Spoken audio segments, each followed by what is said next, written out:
The trauma-informed approach, while important, is still incomplete. And it comes from my own sort of rooted experience in working with young people. All the young men had some form of trauma. I was trained in trauma-informed approaches as well. Marcus stopped the group because I was having them talk about the worst thing that happened to them every Thursday night at the community college where we met. And Marcus said, "Dr. G, why do we always have to come here and talk about the worst thing that happened to us? I'm more than my trauma." And when I said that, it sparked a sort of, I became curious about the comment because all the young men agreed with him. And they began to talk about their dreams and what they hoped for. And it shifted the conversation. And so it was that experience that led me to go back into the research to try to understand some of the shortcomings of trauma-informed approaches. Not that it needs to be replaced, it's incomplete. It's a shifting from thinking about the medical model of trauma, thinking about the more holistic environmental ways in which trauma exists in young people's lives, thinking about it from young people individually experiencing trauma to thinking about it as collective, as well as its response. And then lastly, thinking about trauma generally sees young people as broken, right? What happened to you? And not the assets of young people, and asking questions about what's right with you. This is the Gifts of Trauma podcast. Stories of transformation and healing through compassionate inquiry.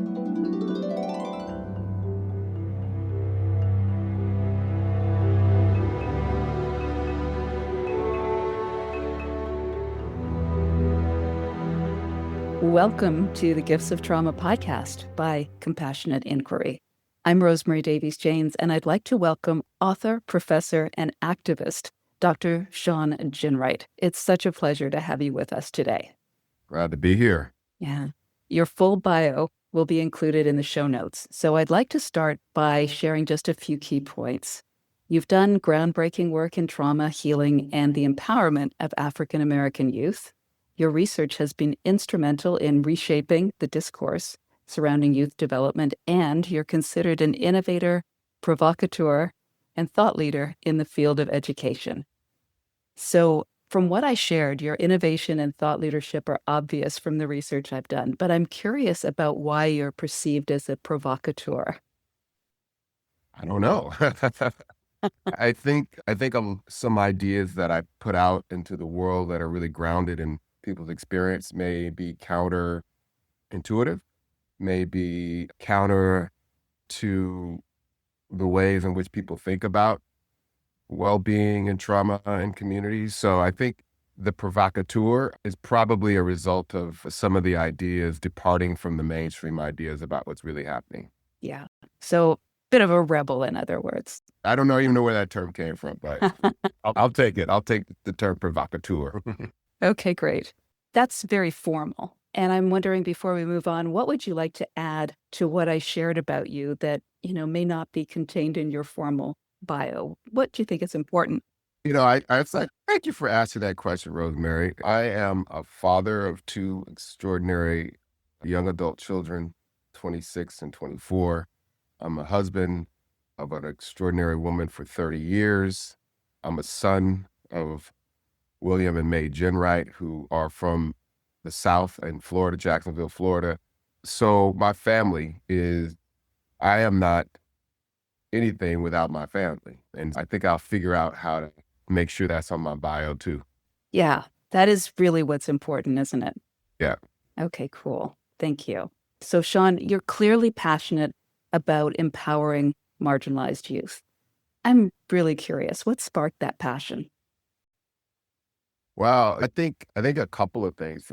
When I was a kid, I think I always, for some reason, I always saw myself giving young people voice. I remember as a child, kind of growing up in a household where kids don't speak unless you're spoken to. So I think I've always had a sense that I wanted to create opportunities for young people to have voice and a say in their lives and in their schools.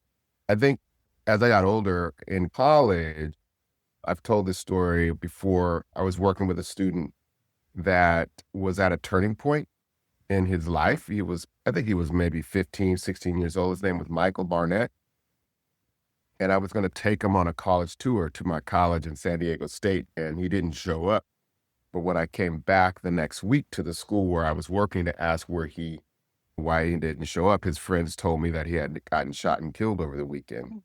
And I think it was that moment where I decided, wow, at a moment where I thought I could have an influence on this young boy, this young man, he was gone. And so I think at that time, I was really struggling with what am I going to do with my career, my life to actually have an impact so this doesn't happen again. So I think that was a significant influence on shaping my thinking about my work and my contribution. Yeah, that must have been so shocking. Oh yeah, it changed me. Something I can't come back from. Yeah, absolutely. Oh, thank you for sharing that. Now, I first came across your work through the article you wrote in 2018 in Medium called The Future of Healing, Shifting from Trauma-Informed Care to Healing-Centered Engagement, and being a member of the Compassionate Inquiry community, which is all about trauma-informed. I was riveted. As I read through it, you walked readers, including me, through the short history of, I guess you could say, coordinated responses mounted by researchers, policymakers, philanthropists, and practitioners to really address the most pressing issues facing America's youth at various times through history. I'm wondering if you could share some of that progression with our audience, because I found that quite fascinating. Yeah, well, I think I think I wrote about policymakers and stakeholders in the youth space from time to time. Think about young people in waves, right? And I think the first wave was shifting from young people as problems to be solved to thinking about them as assets for positive youth development. And then more recently, the term trauma-informed care as a response to the ways in which young people are exposed to acute experiences of trauma has caught policymakers and practitioners' attention because it did speak to the reality that young people experience in communities. Young people experience various forms of trauma, and the trauma-informed approach, while important, is still incomplete. And I talk about its incompleteness, and it comes from my own sort of rooted experience in working with young people. I was trained in trauma-informed approaches as well.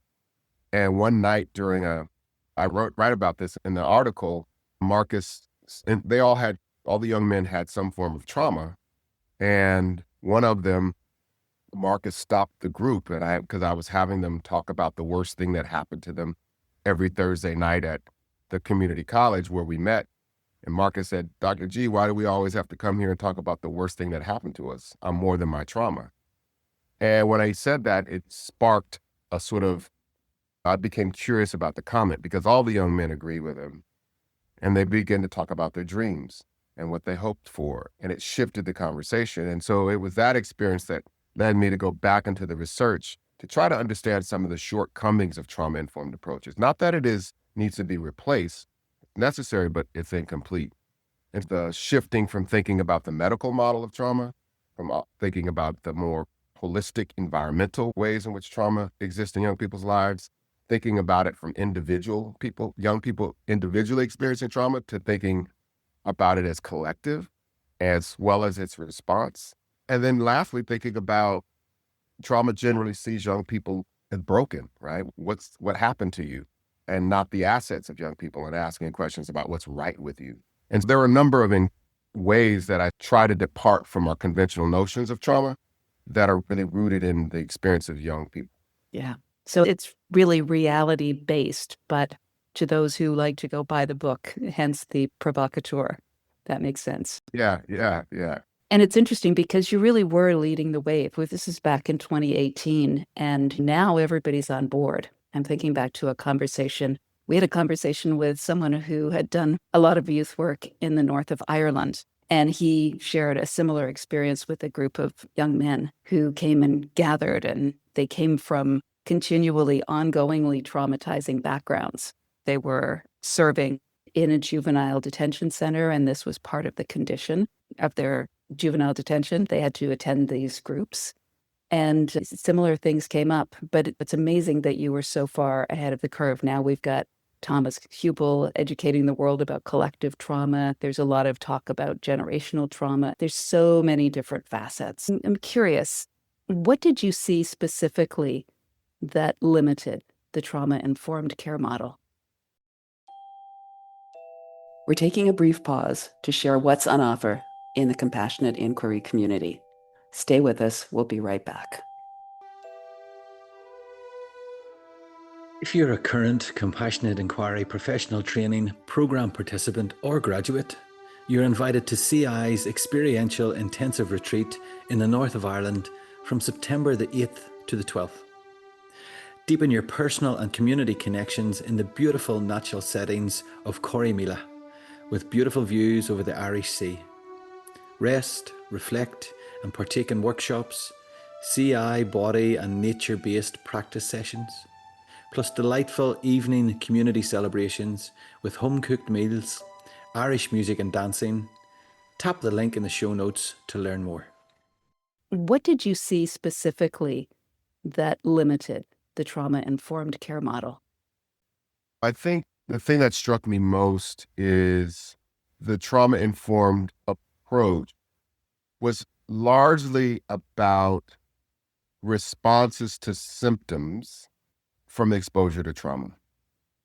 That is, how do we support young people and understand how they were harmed as a result of their current behavior, their anxiety, their anger issues, the string of behaviors. And so I think that the link between the experience and existing behaviors, while important, it doesn't capture the completeness of young people's experience. That is, I could still experience trauma, and yet I could still dream about my future. I could still experience trauma, yet I still feel whole when I'm in community. I still experience trauma, yet I feel I could still think about and engage in pro-social activities.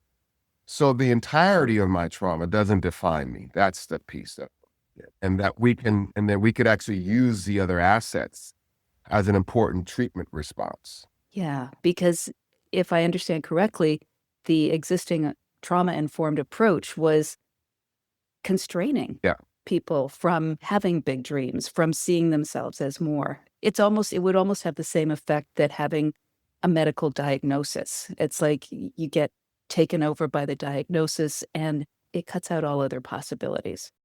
Yeah.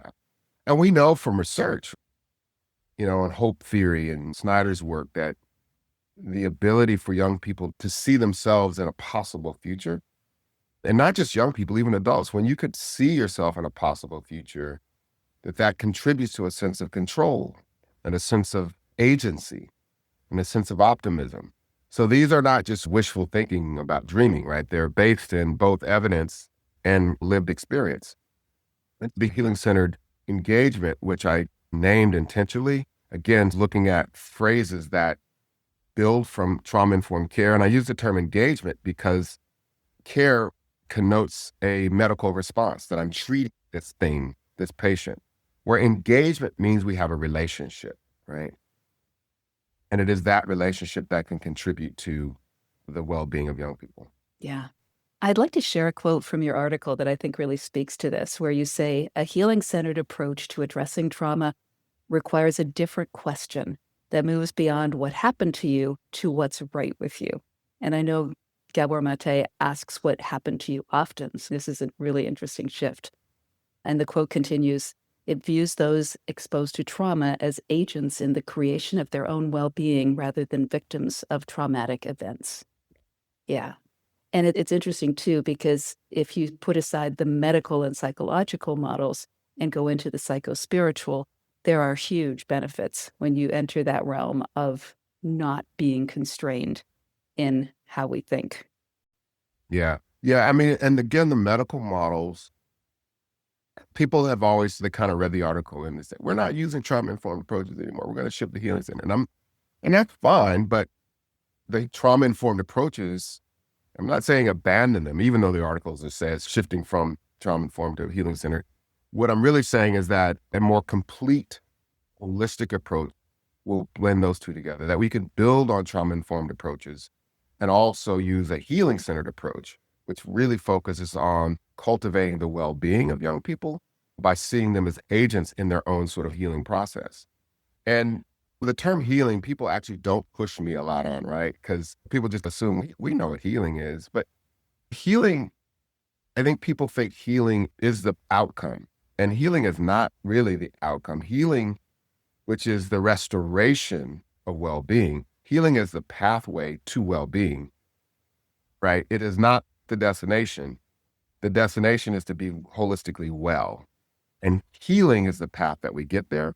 And so it's slightly different from treating or treatment of pathology, behavioral pathology. It's assuming that we can actually build from the assets of young people. Yeah. Thank you for that. So with healing, your approach, so we've got trauma-informed and healing-centered. It's not either or, it's yes and. Absolutely. Absolutely. And they can both coexist. They can both coexist with each other. Yeah, that makes sense. I'd like to add just another quote. You also said healing-centered engagement is explicitly political rather than clinical. I was intrigued by that. I wonder if you could say a bit more about it. Yeah. Again, I'm making, maybe this is, Rosemary, one of those provocative distinctions, right? That most of the time when we think about treating or responding to some mental health issue or behavioral health issue, it's largely seen through a medical lens, which is we can address the thing with therapy, counseling, some form of treatment. And the political essentially means that two things. One, it means that we understand that trauma is not accidental, or trauma is not a sort of, it doesn't just sort of like occur happenstance, right? And we say this because we can look at the research and we understand that trauma and trauma exposure is more present in low-income, disenfranchised, disinvested communities. So an understanding of that, it means that we can think about trauma in a political way that it doesn't affect just individuals. You could actually study and understand and treat trauma at zip code levels, or at census tracts levels, or neighborhood levels, right? Because the exposure to that is still present. And then it's also political because it says you have a right to be well. You know, you have a right for systems, and you have a right that your well-being is a right that needs to be supported by the systems that young people are engaged in. And so both of those things together is what I mean by political. Yeah. Appreciate you expanding on that. Right now, the timing is such that there is a screening of The Eternal Song by Science and Non-Duality, which digs into Indigenous trauma around the world and what they have shared so far, because it's a movie screening wrapped in a number of Zoom conversations with people who participated in the movie from various Indigenous communities around the world. And all of the elements that you just mentioned have been brought up in some way, either in the movie or in the conversations. So it's very timely. And I'm wondering, could you share some stories or examples of the trauma-informed approach as opposed to the healing-centered approach? You know, something that you've witnessed or experienced with the youth that you've worked with. There's a few stories. The one that comes to mind most acutely is in that group of young men I was working with, they all had various forms of trauma exposure. And again, every Wednesday or Thursday we would meet and we would talk about thing. And then after Marcus said, why do we ought to talk about the worst thing that happened to me? I want to talk about my dreams. I want to open up a clothing store. And they all start talking about, I want to open up my own jewelry store. And they all went, and it got to this one young man whose name was John. And John was high in the circle. He was just high, right? He came to the thing, he had done some drugs. And so he was there and he was like, man, I don't want to open up no business, man. I just know what I really want to do, man. I really want to be a firefighter and I want to have a family. And so everybody kind of laughed at John because he was like, hi, man, you can't be a firefighter. You can't be high. But we allowed for John to talk about his dreams. And after that, we began to continue to talk about what they hoped for, what they dreamed for their life. And it didn't really change much for John. After the group had ended and I had given all the young men my phone number. So from time to time, I would get a text message. And so about 2 years later, I hadn't heard from John at all. And about 2 years later, I got a text message. I was in a taxi, and it was from John. He said, "Dr. G, how you doing?" I said, "I'm doing great, John. How are you doing? I haven't heard from you in quite some time." And he said, "I'm doing great." And then, when the text messages go, boop, boop, boop, boop, boop. It was doing a long time. I thought he was texting a lot, right? So I was waiting. I was in the taxi. And the next thing that showed up on my phone was a picture of him in an Oakland firefighter's uniform holding his child with his wife. It was amazing. Yeah. And so I saw him actually not long after that. The fire truck was right in front of the Starbucks not far from my home. And he said, "Dr. G, man, I get emotional thinking about it." He said, "Man, are you still doing that group? Because that stuff works." I love that story because it shows you how, even if it's one light that could shift as a result of a possible future, of a dream, right? That you create the pathways. Turns out that it wasn't just a dream. It was that he got involved in a program that was focused on formerly incarcerated young men to become a paramedic. And so he went through that program. They gave him housing, they gave him food, he got through that program. He studied, he was a paramedic for a while, and then he was recruited by the Oakland Fire Department. So it wasn't just a function of good public policy, as well as sense of agency coming together that created that. Yeah. And he went for that dream because of that sense of agency. Yeah. Beautiful. Yeah. That's a wonderful testimonial, really, to the work that you've done. Yeah, I love that story. I wish I could show listeners the picture of John. Yeah. You have to see that later, I guess. Actually, if you could send it, I'd love to include it in the show notes. It would be lovely to share. Yeah. I wonder, given how you've been working in a very grassroots manner, have you identified any other blind spots in our approaches to supporting young people experiencing trauma? I think the biggest one that I have been writing about, and I have a new book, it's not new anymore, but the 4 pivots: reimagining justice, reimagining ourselves. And the gap, I think, in the field is the idea that we could treat and respond to trauma, or that we could actually create well-being without actually being well ourselves. And I think it's a mythology that it's, again, as a medical model, you are the provider, this is the patient.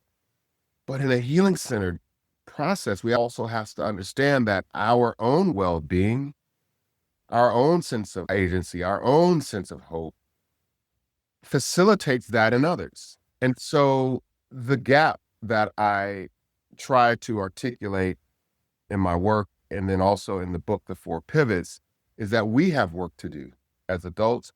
We have work to do as providers. We have work to do as youth advocates, and that we can't assume that we don't need to achieve some levels, some practice of our own well-being, that we could actually be broken, we could actually be hurting, we could actually be traumatized, yet show up in powerful ways for young people. That's mythology.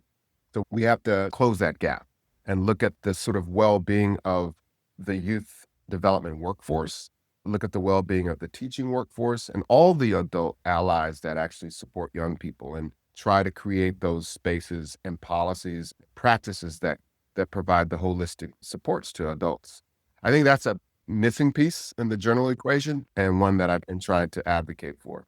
Yeah, I appreciate that, because it has come up in a couple of other interviews. Gawar Mate often speaks about how the physician's training is one of the most traumatizing experiences out there.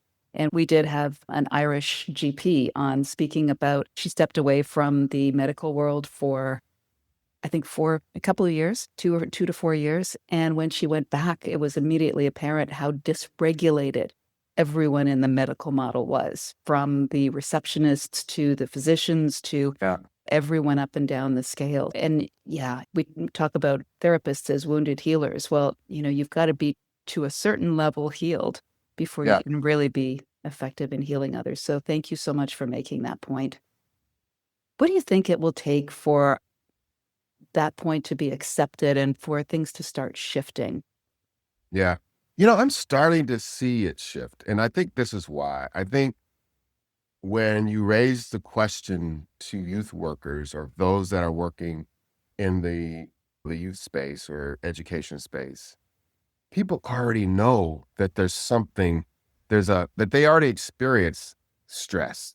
They already experience anxiety, that they already see the behavioral mental health issues with their colleagues, right? And so it's not a huge argument that people have to accept because I think they're already living it. Folks are already saying, man, I am stressed, man. I go through depression sometimes. I don't feel I have a sense of agency. I don't have a sense of power. This sucks. So it's not a huge argument that you have to make to people. I think it's already there. So I think what I'm seeing more advocacy for workforce well-being. I'm seeing people being more vocal about why it's important. Certainly in the research, it's existed, but I'm starting to see more robust empirical evidence about efforts that support the well-being of adults and what that does for teachers, for example, or teacher burnout and so on and so forth. So I'm starting to see it, but it is not at the center yet. The medical model, I think, still holds true, but I think people are beginning to question, and it's not as concrete anymore. I think it's becoming more malleable and thinking about relationship between the provider's well-being and the well-being of young people. And we see things like sabbaticals, and I've seen a school district provide professional development for teachers to go learn a wellness practice and bring it back to their school so that it creates a culture and a climate of well-being in the school, and not just like you go off and learn the new way to do, some mathematical equation or how to teach history, but it's about their own development, right? So I'm starting to see more organizations take that up, as well as more systems like school systems take that up as well. And then in my organization, Flourish Agenda, we have a Healing Center and Engagement certification that actually shows folks how to take the practice and drive that into their organization so that they can think about the support for their organization. We're on the same page. That was my next question. If you can tell us a little bit more about the training. Yeah, this is about maybe 7 years ago. We were receiving a lot of requests to go do training on Healing Center Engagement, show us how to do it. And there's only so many planes I could be on. So we decided to create an opportunity where people can learn and do a deep dive on what Healing Center Engagement is and how to do it, and as well as be trained in a cohort about taking those practices and applying them into their organizations. And so our Healing Center Engagement certification, we've trained probably over 2,000 adult allies throughout the country the past 5 or 6 years. And we're beginning to see, we're doing some research about what does that do? How does that translate to the well-being of the adults or of young people? And ultimately, it's like, you still need to focus on the young people. And so we're starting to see some evidence about that young people are reporting having greater trust in the adults that they're working with. They're starting to seek more transformative and meaningful relationships. They're starting to have greater sense of agency and voice and being able to talk and speak about what's really happening. So all of these things are like not at the core of academics that we say, but they are, and we know that they are the important prerequisites to academic performance, important prerequisites to academic success. And so we're starting to see, while we're not measuring grades, we're measuring the prerequisites to actually improve academic performance. Wonderful. That's amazing. It must be so fulfilling. And I'm curious at the same time, all this good work that you've been doing, what some people call the meta crisis, the chaos in the world around us, how do you see that impacting people's ability to continue healing themselves in order to be those solid influences for the young people they support? Yeah, that's a great question. I think what I am reflecting on is that dramatic change, the people use the term unprecedented, right? I think that's becoming the normal, right? That significant change comes more frequently and more powerfully than we have seen in quite some time. So the question then is, so how do we actually navigate that? I know this sounds like a plug, but the book, The 4 Pivots, it calls for really 4 pivots in how we think about and what we need to do in terms of our practice. Deep self-reflection, right? Really cultivating transformative relationships in our work and in our personal lives, having a sense of possibility, seeing into the future, a possible future. And then lastly, this pivot from hustle to flow, to think that this, I call it an addiction to frenzy that we have. And then how do we begin to slow down, to have simpler lives, to pull back from the frenzy that's endemic of American capitalist culture? So pervasive. Yes, we had a guest on not too long ago, a couple months ago, who's a therapist, and she was based in LA. And the episode title was Addicted to Speed and Hustle. Yeah. And she moved to New Mexico, and she had to remove herself from that milieu in order to slow down. So it's definitely baked into our culture. And I'm glad that you spoke about your most recent book. You've written 5 books, and The 4 Pivots was published in 2022. And it's described as an activist's roadmap to long-term social justice. I love that. And I love the review that Brené Brown wrote. Reading this courageous book feels like the beginning of a social and personal awakening. I can't stop thinking about it. I wonder if you could say a little bit more about what inspired the writing of this book. Yeah. The book was, most all my career, I've spent advocating for change in our society as an activist, as a scholar activist, as a scholar practitioner. And I'm not sure we're doing it right. My first experience of that came from a loss of a comrade here in Oakland where we were doing youth work. He got sick and we were just grinding. He got sick and we're like, man, hurry up and get better so you can come back to the community meeting. And then he couldn't get back to the community meeting. He went to the hospital and we went to visit him and he never came back from the hospital. Wow. I'm like, wow. Another friend of mine, we started a school here in Oakland. I was an amazing school. And she was an amazing person that was just so dedicated to community. And she was hustling and raising the money and hustling and working with the kids. She got sick and she passed away. And so there's this way that I had to pause and go, what is it that we're doing to improve our communities? Is there another way to do this? I actually had my own breakdown. I write about it in the book where I was running my organization. I was trying to complete my doctorate degree at UC Berkeley. I had a new child, so I had to support my kid and my wife, and we were trying to figure out how we were going to pay for rent and all the things, and I had a breakdown. I'm like, there's got to be another way. And so I wrote the book really for me in some ways, right? What is it that I wanted to know? And so it was really trying to ask myself questions about where does it matter most in how we live our lives in the service of others.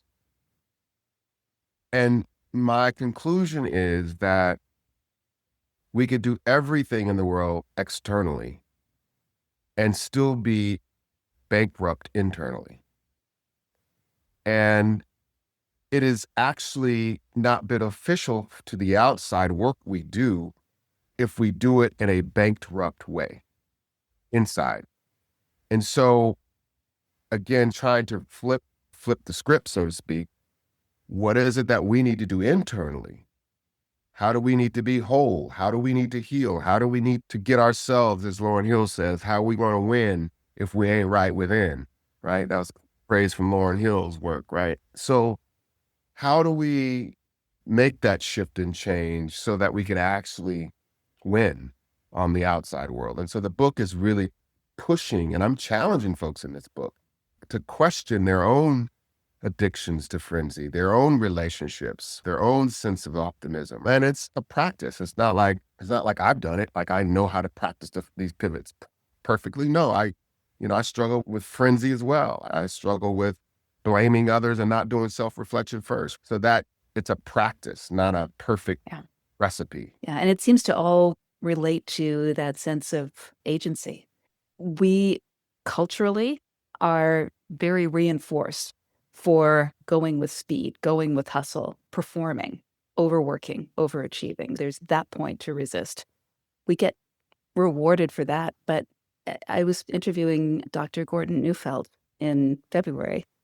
And one of the things that came up in our conversation is there's so much information out there. There are so many experts, so much advice.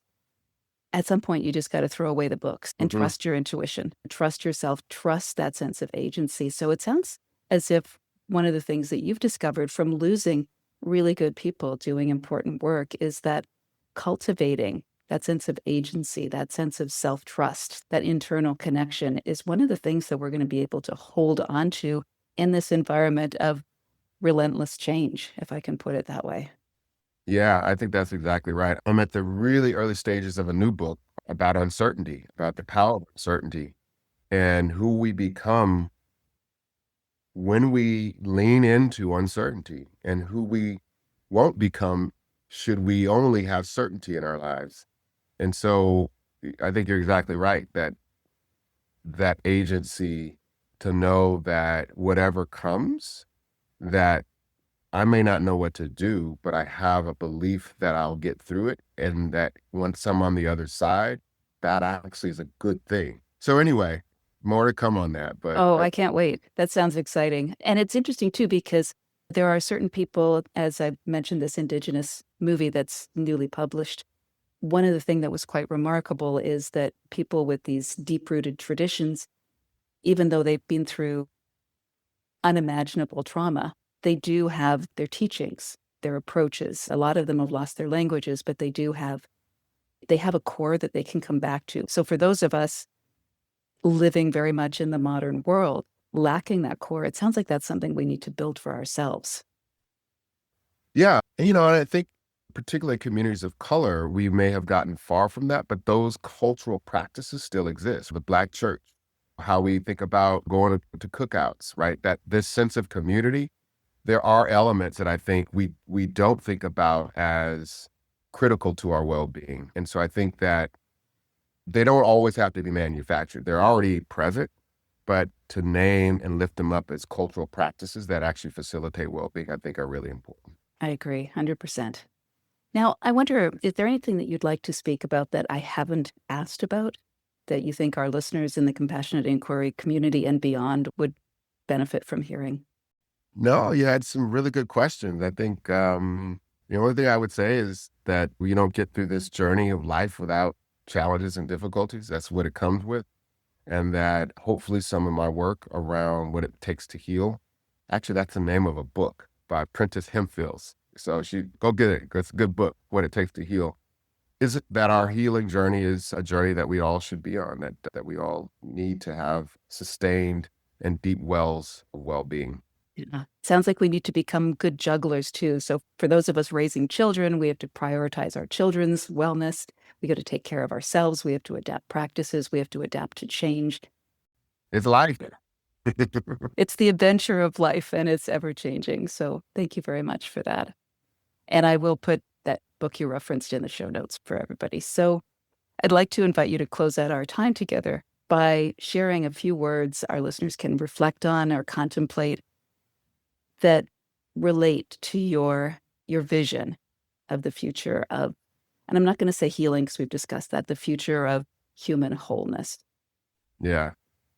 I'm going to actually borrow from a colleague that I think is light years ahead of a lot of us. He's an extraordinary thinker. His name is Reverend Benjamin McBride, and I talk about him in my book. But he says that oftentimes when things happen, we ask ourselves the wrong first question. And that wrong first question is, what should I do? Or what should we do? And he says that's the first wrong question. But the first right question is, who should we become? Or who should I become? And he says that because oftentimes we can't achieve the outcome that should be in the current versions of ourselves. That we have to transform so that we could see something that doesn't even exist. But the current version of ourselves is largely about the reduction of misery, right? I want to end violence. I want to end trauma. I want to end whatever. But the cultivation and the creation of the new thing is harder to get at this old version of ourselves. So his question is like, who should I become in this moment?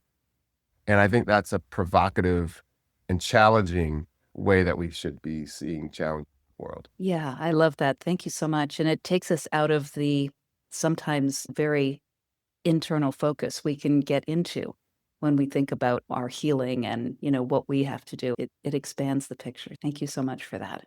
Yeah. Dr. Shawn Ginwright, thank you so much for being with us today on the Gifts of Trauma podcast. It's been an absolute pleasure to have you and hear your perspectives and your visions for the future. Rosemary, it's been a pleasure, and hopefully folks will take something beneficial and improve their sense of well-being. Thank you so much.